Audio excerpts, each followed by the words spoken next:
Social Sessions is a forum for discussing social emotional wellness and safety issues in education.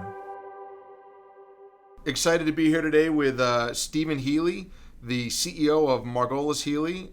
We're excited to have Stephen. Thank you for making some time for us. Great. I'm glad to be here and looking forward to a very wholesome conversation. Excellent. Just as a bit of first disclaimers, Stephen is the CEO of Margolis Healy, and as you know, my name is Margolis and his name is Healy. So putting two and two together, Stephen and I co-founded Margolis Healy, and a couple years ago it was acquired by Cozen O'Connor, which is a multinational law firm. So Stephen is the CEO of Margolis Healy, which is now a subsidiary of Cozen O'Connor. Stephen also co-founded Social Sentinel with me, and so he is on our board of directors. And so just the disclosure that you'll see his name in a couple places. But for today's conversation, Stephen is a nationally renowned expert in school safety and security, and we're excited to have him share some of the insights and the wisdom he has from travel in the country working with what is now thousands of schools on matters related to their climate and safety and security and wellness. Stephen, how did you get involved with school safety and security? Like, how did you get into this line of work? Yeah, well, it's been an interesting, long and winding road, I would say. As you know, I attended the United States Air Force Academy, and one of the things that you learn, or one of the things that is ingrained in folks who go through that experience, is this concept of service. So I've always, in my working adult life, have always been very engaged in service, in volunteer service, but just a sense of helping others is one of those values that you leave an academy experience with. And so when I left the Air Force and went to Syracuse University as their deputy director of campus safety, I think I found my niche. I figured out what I really wanted to do in my life, and so I worked at Syracuse, stayed there for several years, went on to become the chief of police at Wellesley College, and later the chief of police at Princeton. And it was during my time at Princeton that I realized that I wanted to have a more significant impact on the conversations that were occurring about campus safety and security. And I think, Gary, that's about the time that you and I found one another. And I think we both shared that sense of helping, or wanting to help institutions and schools enhance their programs and their policies related to safety and security. And so that's we started the company back in 2008 and have been going full force since then, and continue to embrace those values around service, serving the school and higher ed community, and now some private entities as well, but really trying to lend our voice to the very complex questions about how do you create a reasonably safe environment for our kids and young adults who are attending higher ed. You lived all over the world in the Air Force, if I recall correctly. So you had some diverse experiences, and then came back to the States, and as you mentioned, Syracuse, which is a very large university by university standards, good sized school. What was it about educational security or educational safety that got you hooked more than, someone with your pedigree, U.S. Air Force Academy graduate, the experiences you had in what you did in the service? You were, corporate jobs and many opportunities were ripe for the picking for you. Just what was it about schools and school safety that really pulled you in? I think it was the notion of focusing on the future and focusing on the young people who we will turn this world over to at some point, right? And that's a constant cycle. When I was a higher ed administrator, I really got a lot of energy being around young people. Again, it's just this notion of how do we make this place as safe as we can so that these young people can then thrive in their lives. And I think when I started to look at it from that perspective and looking at all of the different experiences and in situations that young people find themselves in, thinking about, okay, what do we need to do as an institution, or what do I need to do as as the chief safety officer or the chief of police? What do I need to do to make these places safe and make the experiences ones that really contribute to a person's development, or young person's development? And obviously, safety is at the top of that. Without safety, without that sense of security, Sure. we really miss the opportunity to thrive as people. And so, just really being dedicated to that, being able to impact the future of our young people while they are engaged in their learning and experience. Yeah, I think we both experienced in our own universities this idea that young people come to the institution, the university, experience unbridled freedom for the first time, and need an environment where they can make mistakes and they can learn forward and not have it have lifelong impacts. And so I can appreciate part of what that challenge looks like. Now, you at this point, you've literally worked with thousands of schools across the country in a number of capacities of service to them. Tell us a little bit about what Margolis Healy does, a little bit about the work that you and the team are doing at both school districts and universities across the country. Yeah, well, it's very exciting. The work that we do continues. Well, at least we continue to believe that the work that we do really contributes to the overall educational experience. So Margolis Healy is basically we're a service company. We work with K-12 schools. We work with higher ed. Oftentimes, institutions call us in to look at the aftermath of a critical incident. So we've been involved in a number of the headline critical incidents that have occurred in K-12 and higher ed over the past 10 years. So critical incident response and helping them think about that. Oftentimes, institutions, especially in the aftermath of critical incidents such as the shooting that happened outside of Denver this week, the situation that happened at UNC Charlotte last week. Oftentimes, when those incidents happen, it forces administrators at Sure. schools and colleges to think, what else do we need to do? Are we doing the right things? Do we have the right people in the right places? Do we have the right policies? So oftentimes, in the aftermath of critical incidents, we call to schools to help them with that. We also have a regulatory compliance practice area that focuses on helping, and this is mostly in the higher ed space, but helping institutions ensure that their policies and procedures around the Clery Act, which is a federal law that colleges have to follow regarding crime statistics and policies and practices. So helping them ensure that they are meeting both the spirit, the letter of the law, but also the spirit of the law. We do a lot of work around emergency management, helping schools figure out if their emergency management programs are meeting what we would consider to be the contemporary standards or the contemporary practices in emergency management. So kind of a whole suite of different services that we offer. What we like to do is to partner with institutions. We approach every project as a partnership.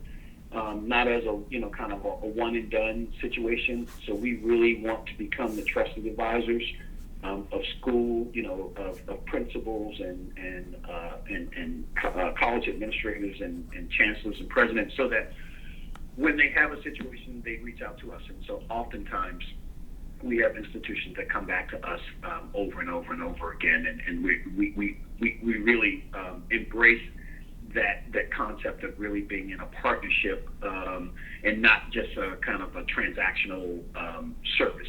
Yeah, it sounds like you're focused on is going to an earlier theme you talked about, which was service. This idea of long-term relationships to help move through problems, as opposed to maybe an audit function where you show up, you audit, you put it in black and white, terms, you move on. It really is about that. It seems to be a theme that carries forward from what got you interested in doing the work in the first place. Yeah, I think that's right. Really leaning into this notion that we're your advisor. You can call us anytime. And when I moved out of being a practitioner, a law enforcement practitioner, I thought, well, the calls in the middle of the night, I don't have to worry about that anymore because I'm not managing people and managing situations. How's that working for you? Yeah. Well, I didn't get away from it because I still get those calls. I get called in the middle of the night. They're oftentimes from university presidents and school principals when they have a situation. And not all of those calls necessarily translate into a project for us. But again, it's this notion of we are here for you. We want you to trust us, to reach out to us whenever you have a situation. And we don't always have the answers. And that's one of the things that I really love about the work that we do. We don't always have the answers, but we know where the answers are because of our work with so many different types of schools around the country. And I should have emphasized that before.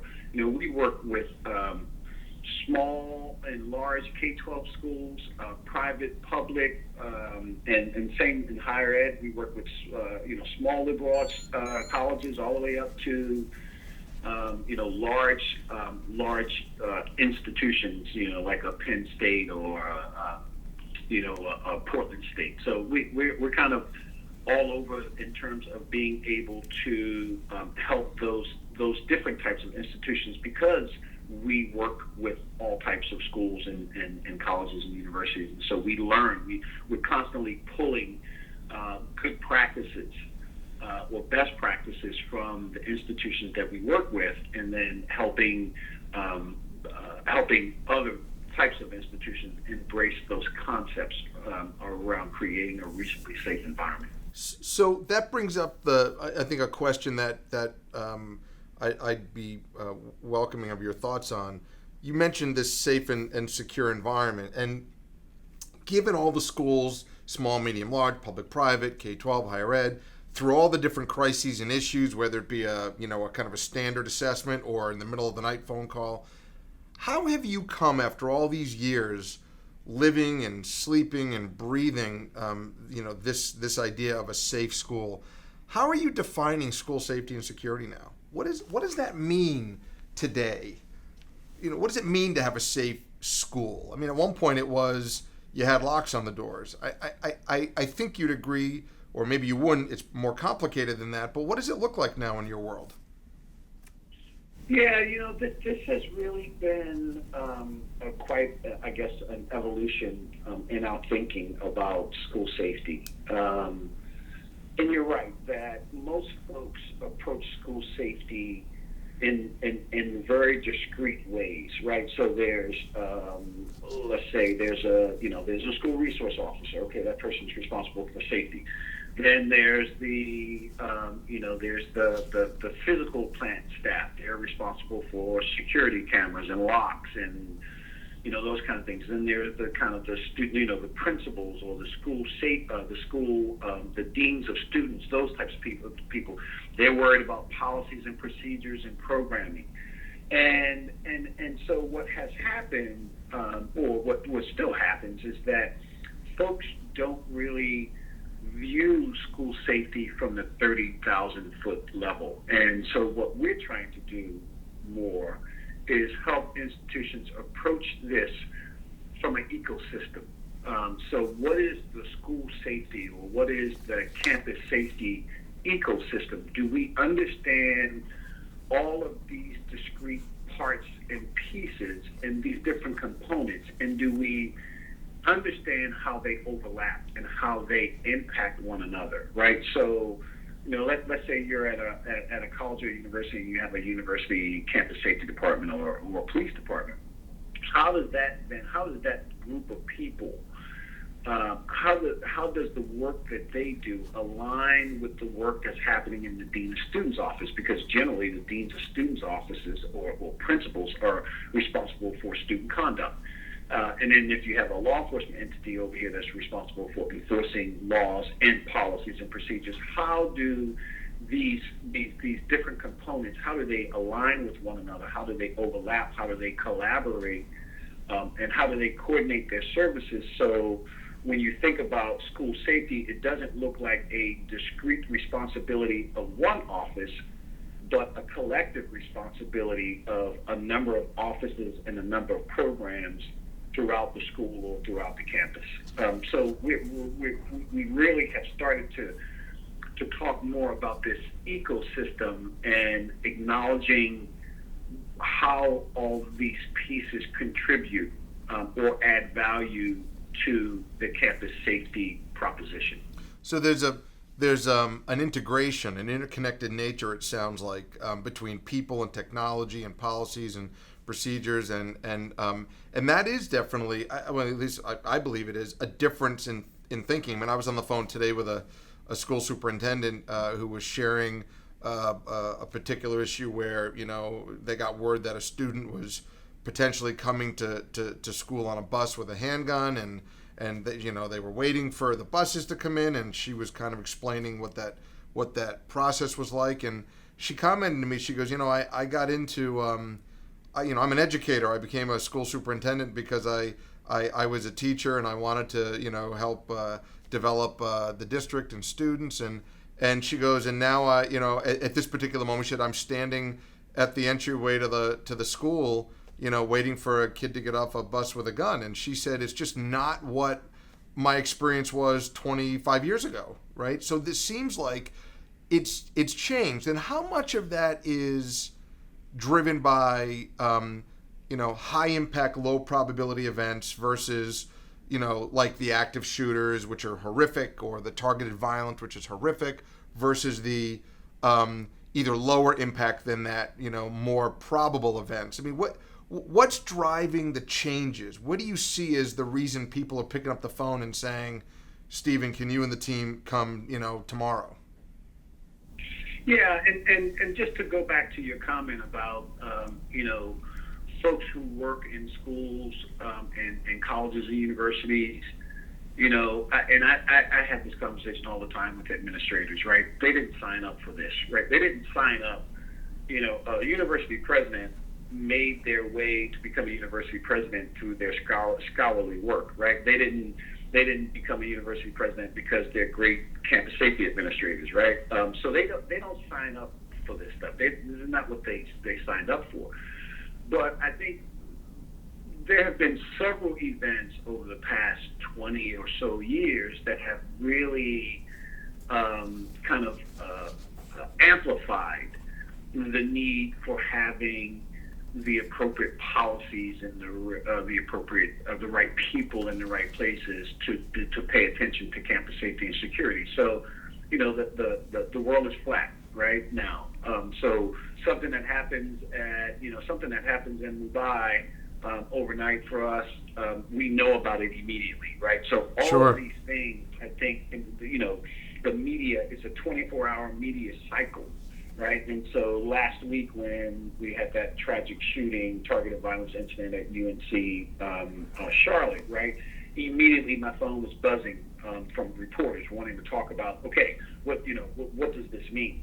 And so when you have these incidents, you have this 24-hour news cycle, you have social media, folks are starting to embrace the need for appropriate planning and attention to safety and security issues, because it's no more, those things don't happen here. Now, I would say that schools and colleges and universities are still very, very safe.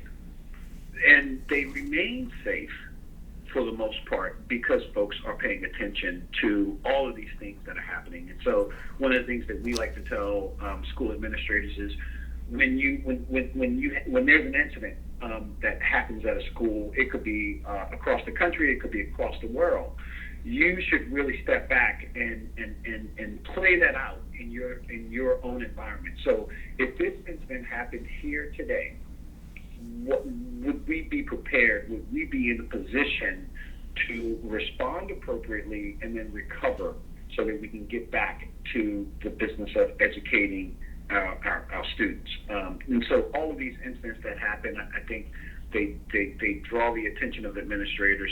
Folks realize, I think folks really have embraced the need for comprehensive safety planning in light of all of the incidents. And it's not just about shootings. It's about hurricanes. It's about earthquakes. It's about fires. It's about motor vehicle accidents. We're transporting thousands of students every single day. And I know, Gary, you've been involved in this, and I've been involved in this, where a bus that is transporting our students has been involved in a collision, and there are injuries and deaths as a result of that. So I think more and more folks are leaning into those responsibilities. I think the public is requiring universities to lean into these issues. We do a lot of work with schools that are being the subject of a civil suit. And I think, again, folks are recognizing that the public expects you to provide a certain level of safety and security.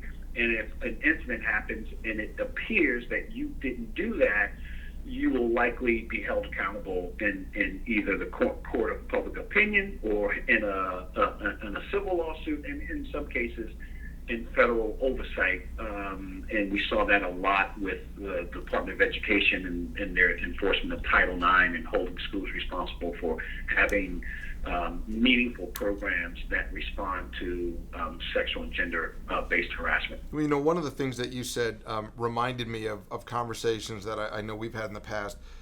Whether you're a university or a college or a large school district or a small school district, you're often part of the economic engine in your community because you employ people and it's a business as much as it is an educational institution. And I hadn't quite thought about it the way I am now until you stated it, but schools have an obligation, whether you're K-12, higher ed or such, to be able to manage emergencies efficiently and effectively because of the drain it could put on local resources and the like. So it's yet another, I think, expectation the public might have, or at least certainly government officials or local officials, around how are schools coordinating to do this, which brings up, I think, this concept back to the ecosystem, right? So I know that from our experience, you've done quite a bit of work in emergency management. I know that you and the firm have been instrumental in work in the behavioral threat management perspective. So, 20 years after some of these initial tragedies where emergency management highlights were issued or behavioral threat management was issued, where are we at today? I mean, do you sit back and look across the country and say, most schools are getting it and they're doing it the way it needs to be done? Are you surprised that some might not be? Are you comfortable that most are? I mean, kind of what's the litmus test for you right now? Where's your sense of school safety and security efficacy, given all that's happened and what we've learned from? Yeah, that's a great question. So when I think back to 2007, or in the aftermath of the tragedy at Virginia Tech, and I was the president then of the International Association of Campus Law Enforcement Administrators, and I was called to testify before the Senate, and then a week later before the House. But when I testified before the Senate, and I brought up this notion of behavioral threat assessment or campus threat assessment, this idea of threat assessment and management. That was a new concept for most.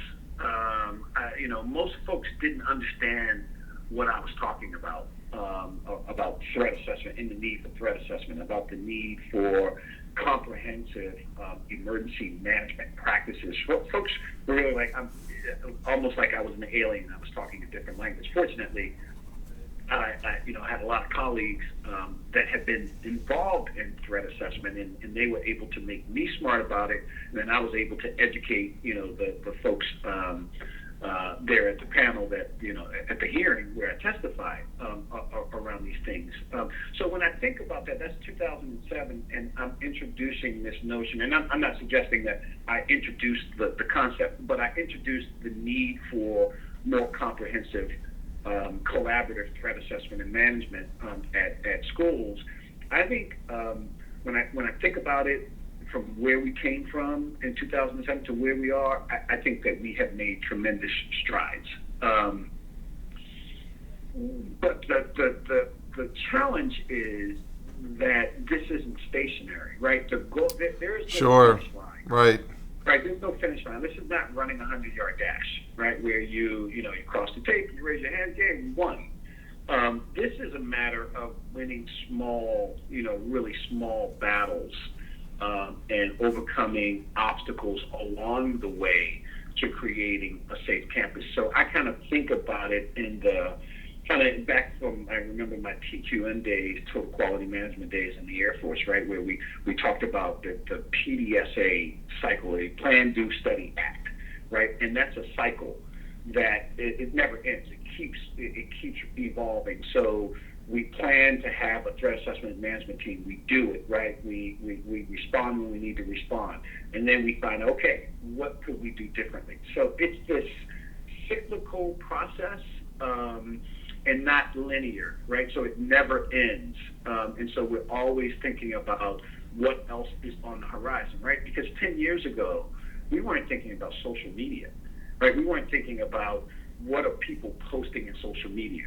I remember in the aftermath of 9/11, and I lived in Boston at the time, but New Jersey Transit came out with this see something, say something. I think they were the first state Sure. that really kind of promulgated that see something, say something.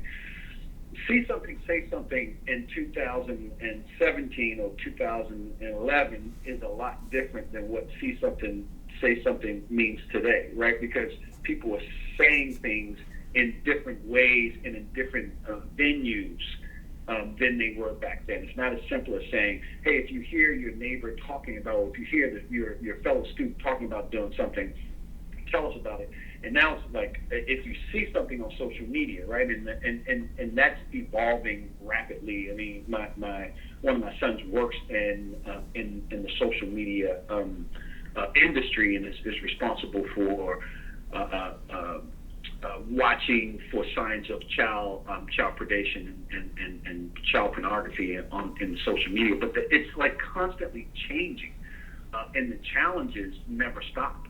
And so what we encourage school administrators to do is to make sure that you have a person or a team that is constantly paying attention to how the landscape is changing. And as the landscape changes, what do we need to do within our own ecosystem, right? So if the issue of visitor management, if we have a situation at another school or at a school where someone gets into a school and they weren't supposed to be there, right? And so they're potential danger to the school. Yep. Right? What do we need to do about our visitor management system, right? This isn't about locks and cameras. This is more about how do we actually manage people. Policies and practices, right? What are the practices, right? Yeah, so it's just constantly changing and evolving. And again, what we encourage administrators to do is to make sure that you have a person who's focused on it. Because we know it's not the president's job. We know it's not the vice president's job to pay attention to this stuff. It's part of their responsibility, but it's not their job. Sure. So who is minding the store and who is paying attention to the ecosystem to ensure that all the parts and pieces are working together in a way that creates a reasonably safe environment. So that brings up, so I got a couple of thoughts that you sparked in me. First of all, that idea of how are we paying attention to the information out there is really at the heart of Social Sentinel. I mean, our new Share It app was designed specifically not just to be a crime tip reporting tool for schools, but also to be a place where the community, whether it be students or teachers or otherwise, can report in things that are happening that is good, as well as things that are sad or bad, or outreaches for help that go beyond or aside from crime tips. Because what I hear you saying is there's a lot of information out there that all speaks to the safety climate of a school, and we've got to have our radar tuned to get as much of it as we can. Which kind of leads to the other comment you made, which you've got me thinking about, which is this idea of paying attention, right? Who's paying attention? So who is paying attention? Like, is that how are you seeing schools do that? Is it the superintendent? Is it the principal? Is it the vice president? Is it the president? Is it the police chief or public safety director? Who are you seeing schools assigning that broad responsibility for making sure that they have all the plates spinning on all of the poles at least, maybe not at the same rate, but at least they're up on the pole spinning, if that's the analogy I can use. Yeah, and that's a great analogy. I think that my response to that is going to sound a little on the negative side, because I do think that this is a very important area of growth for us. I think more schools have embraced the concept of acknowledging that there are all these parts and pieces and components that need to work together. I don't think we've made the leap to embracing the concept of kind of a chief safety officer. And I talk about this a lot when I have an opportunity to get before a large group of administrators, either school or college administrators. I really push this idea that we should be investing the appropriate amount of resources to keep our students safe. And that appropriate should be as much as we're spending trying to get them to come to our school, right? So, in the college environment, when you see the president's cabinet, the admissions people are always the chief admissions person is always at the table, because we recognize in higher ed that that's a critical function. Because if we don't bring students to our most schools won't survive. Well, we've got 3 schools in Vermont, 3 colleges in Vermont that are closing at the end of June. So we're certainly seeing it. Yep. Right. So we invest a lot of resources in bringing students to our schools. And my proposition is we should be spending the same amount of investing the same amount of resources in keeping them safe.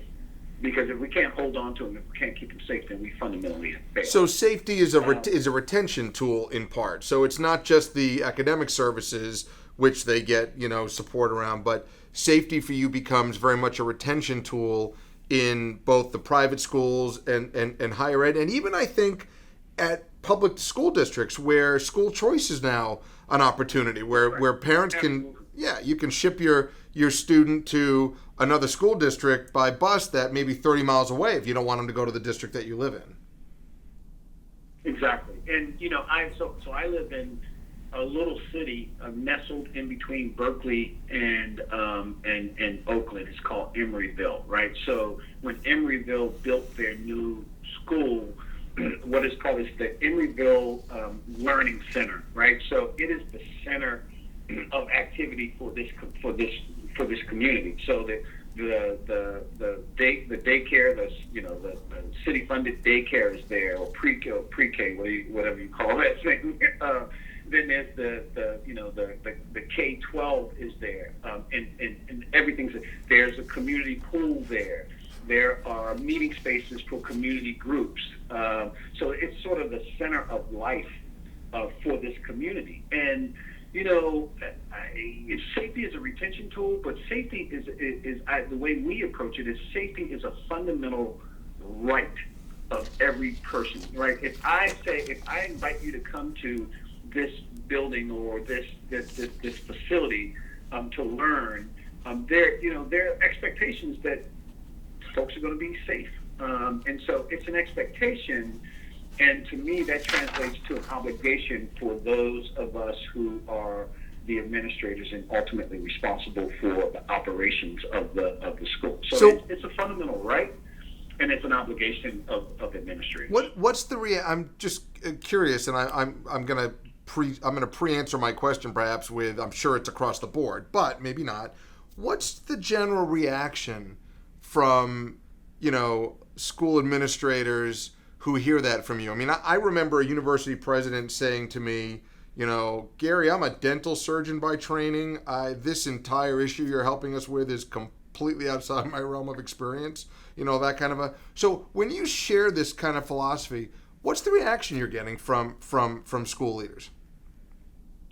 I think so there are a couple different reactions. Obviously, the reaction that we get from folks that we're working with is, oh yeah, that makes sense to us, right? Because generally they have retained us to help them think through these things. Sure. And so folks generally embrace the concept. But it's one thing to embrace a concept and then to turn around and invest in it. And right? to do it. Because, Right. there's nothing sexy about investing in security, right? There's, it's more, it's more prestigious to invest in STEM or invest in, invest in other cutting edge technology. But it's not sexy to say, hey, we're going to invest $3 million in security cameras, or we're going to implement hotel style offline locks so that we can control who's getting into different spaces. There's nothing sexy about that. So you really have to try to appeal to individual sense of responsibility and obligation. And really, it's about telling the story about how all of these, how safety in all of its various component parts, how it is fundamental and how it is absolutely critical to success, to the institution's success. And I think we see this. I think we're starting to see more institutions embrace this concept. I think there are more institutions and schools that have appointed or designated a chief security officer and put all of the safety and security component parts under that person. That person has a seat at the table, so there's no filter. Oftentimes what we find is that the chief safety officer is sitting 5 or 6 layers below the president, and when information about safety and security needs to get up to that person in order for the institution to make reasonable decisions, the information is being filtered. So Too many competing interests, right? It's just too many competing interests. That's right. If I'm fighting, if I'm fighting for resources to hire more officers, and the biology department is fighting for new lab space, who's going to win, right? And so I'm not trying to approach this as a win-lose proposition, because it's not a win-lose. Well, it's a matter of prioritizing, right?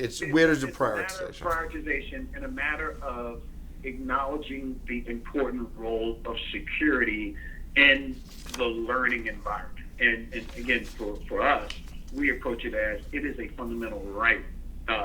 Therefore, it is a duty. You have a duty to create a reasonable environment. In this case law, if you turn it to the kind of civil litigation, there's lots of case law that says schools have an obligation to provide a reasonably safe environment. And we can argue all day about what reasonably safe is, and that's what happens in the courtrooms.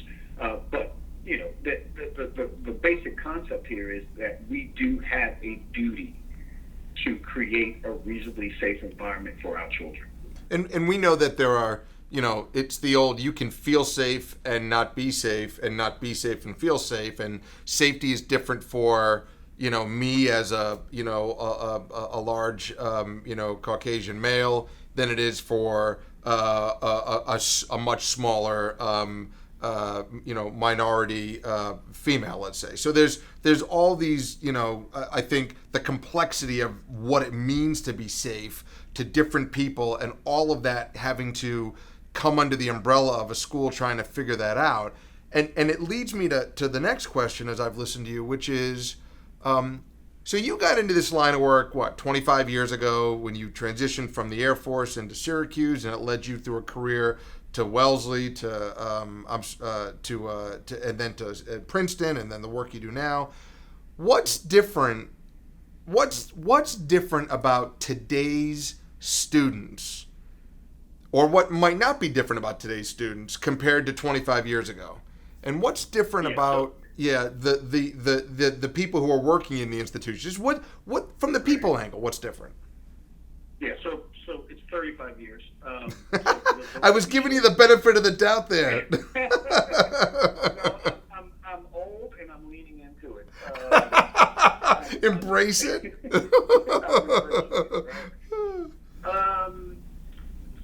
So it goes back to part of what I addressed earlier, is that there's no finish line, right? This this, this is happening. This is evolving, right? So every generation of student is going to be different, right? If you think about my mom and my dad, they were activists back in their day, right? They were protesting the Vietnam War. They were protesting racial injustice. They were protesting everything. And then you look at the students today. Guess what? They're protesting everything. So I think we have to learn from the past.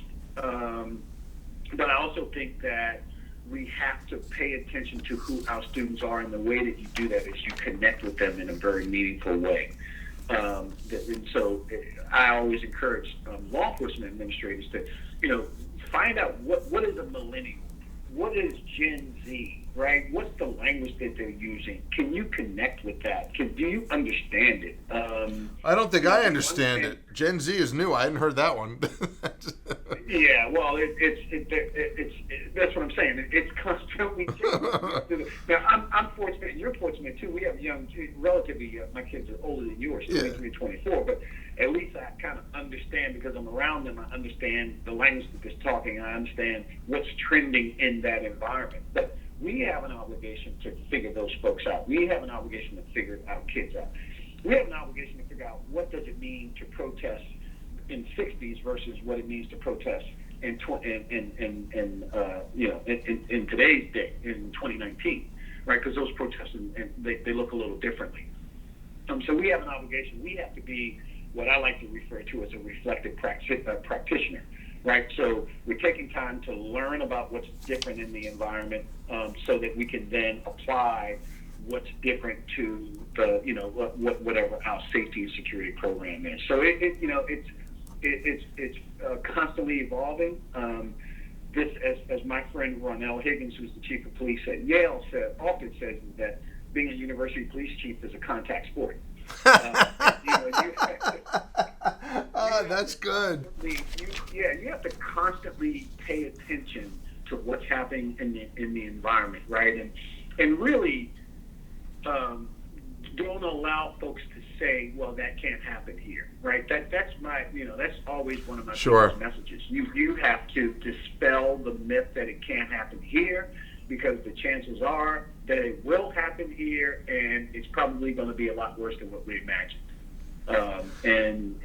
So again, it's being that reflective practitioner, always learning what's happening, paying attention to what's happening in the environment. It includes social media. That includes, the traditional media. That includes what's happening on the playground, what's happening on the sports team, right? And that's one of the things that I think that higher ed really learned over the last 10 years or so around sexual and gender violence, where it wasn't paying attention to what our students were saying about how they felt about their safety and security, and that or how they felt about an institution's response to a complaint of sexual discrimination or sexual some type of sexual gender bias. Sure. So it's paying attention to what's in the environment and talking to our students, and finding what's the latest and the greatest. What solutions are out there? Is it all about locks and cameras, or is it about something else? Yeah, what do we need to do? You said a couple things which again get my mind flowing.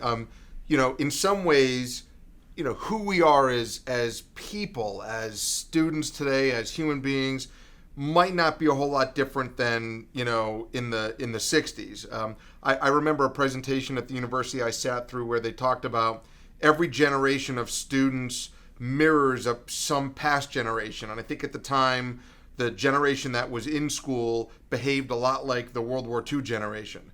And then, it was an interesting set of research points. It was an interesting discussion to have.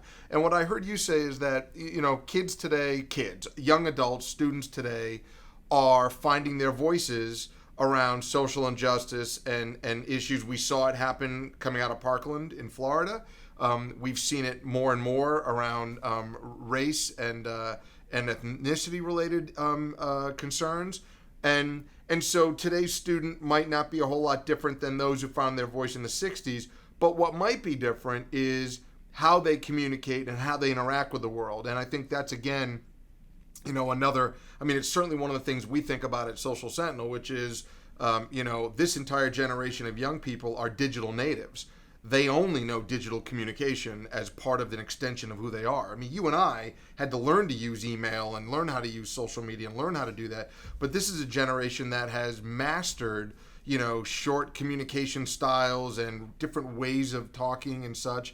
And one of the things that you said around all of this, which is very meaningful to me, was we have to listen to them. We have to meet our students where they are in order to engage them in their own safety and be a part of helping them navigate this.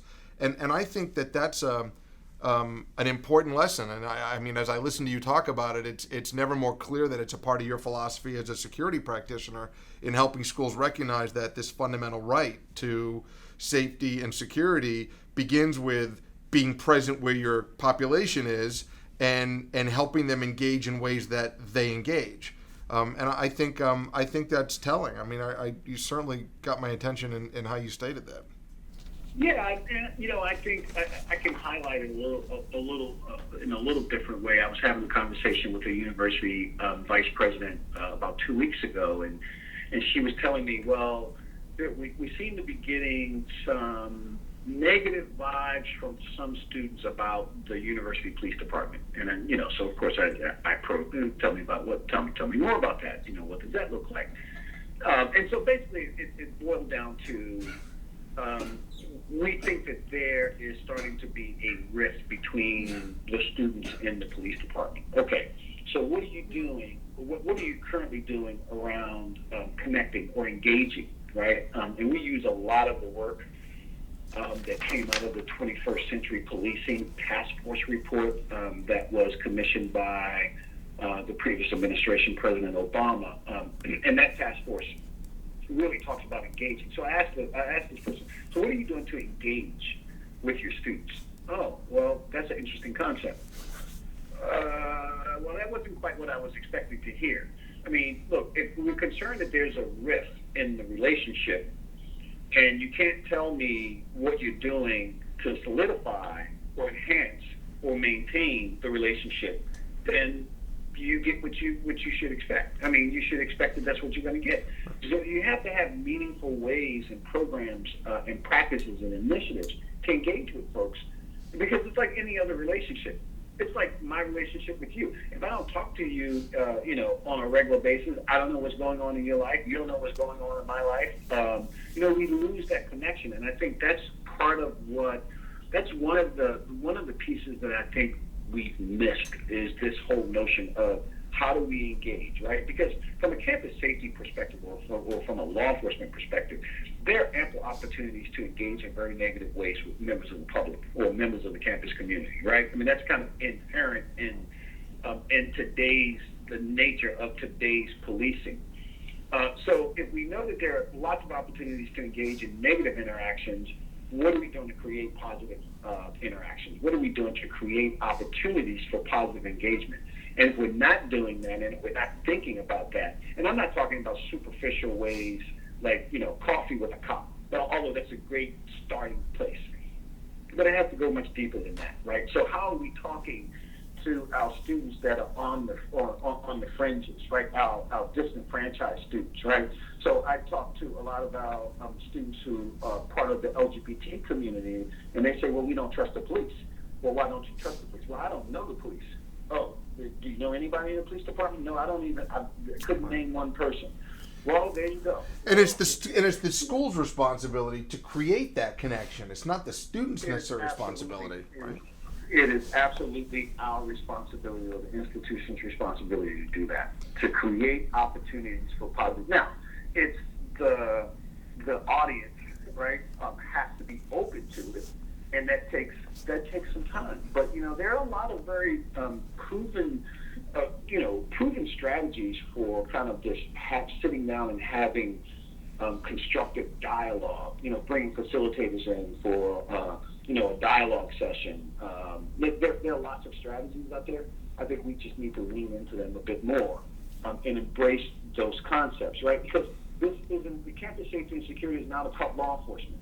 Law enforcement is a piece of it, but that's not what it's about. So we really have to embrace holistic approach to school safety or campus safety to really get to the place where we feel that we have the right programs, we understand who our client is, we understand who our customers are, we understand our community, they understand us, they know who we are, what we offer.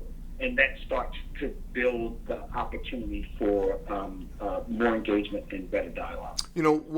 One of the things that I think about when you talked earlier, I think one of the things you said in the beginning of our conversation was that schools, whether it be a district or a university or college, remain statistically anyway, and or writ large, the safest place for our young people to be, right? That, I mean, overall, if you look at crime stats and all the things that can happen compared to the general population writ large, that's the place where our kids are safer. And I think one of the things that I've also heard you say, and we've talked about, is our children, our students are safest in many ways when there's at least one adult that they have a connection with in the school, right? That there's someone they can go to. And what I hear you saying in this is that it can be this public safety team, but it's also that engagement goes beyond that. Is it student affairs? Is it the guidance counselors? Is it the student life folks? I mean, there's just, in both K-12 and higher ed, there seem to be many opportunities for that kind of engagement so that the sole responsibility doesn't sit on the people who might wear a uniform in a district or in a university or college. Yeah, I think that's right. I think it's an institutional responsibility to make sure that students feel as if there's someone there that they can connect with. I remember, shortly after, and I don't want to get too technical, but shortly after the Department of Education issued what's known as a Dear Colleague letter around Title IX back in 2011, we were doing a lot of work around Title IX related stuff. And Title IX is the federal regulation that requires colleges and universities to prohibit discrimination on the basis of sex, right? That's kind of in a nutshell. But as we were doing that kind of work, I remember being at an institution talking to members of the LGBT community and asking them, so do you feel like there's a place where you can go if you were the victim of a sexual assault or some other type of sexual harassment? Is there a place where you can go?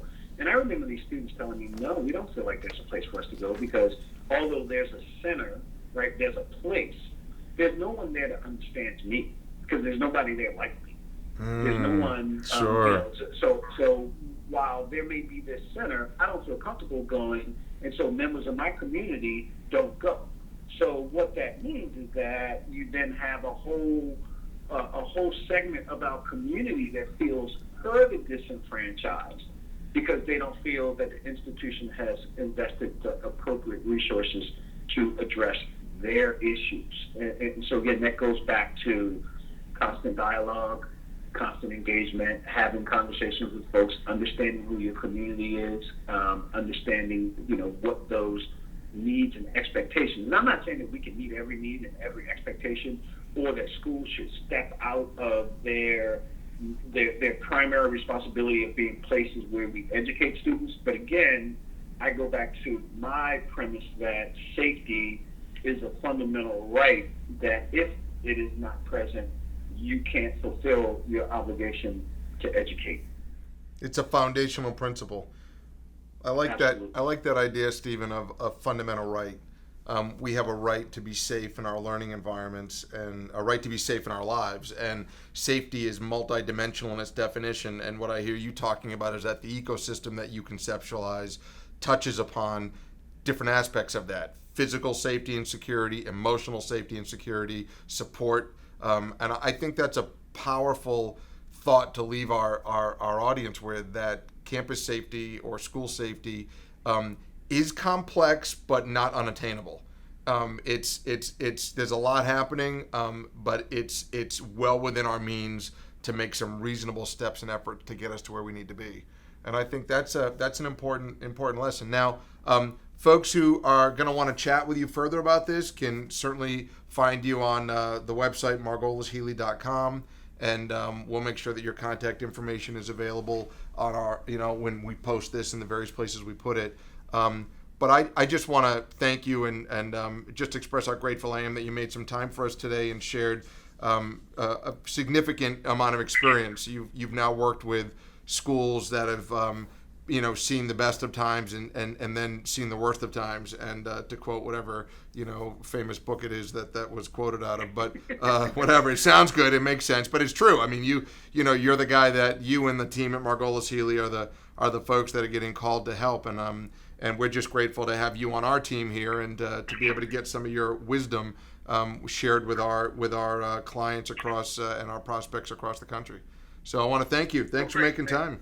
Thank you. Thank you for having me. And I really enjoyed the opportunity, and hopefully I didn't ramble too much. Not at all.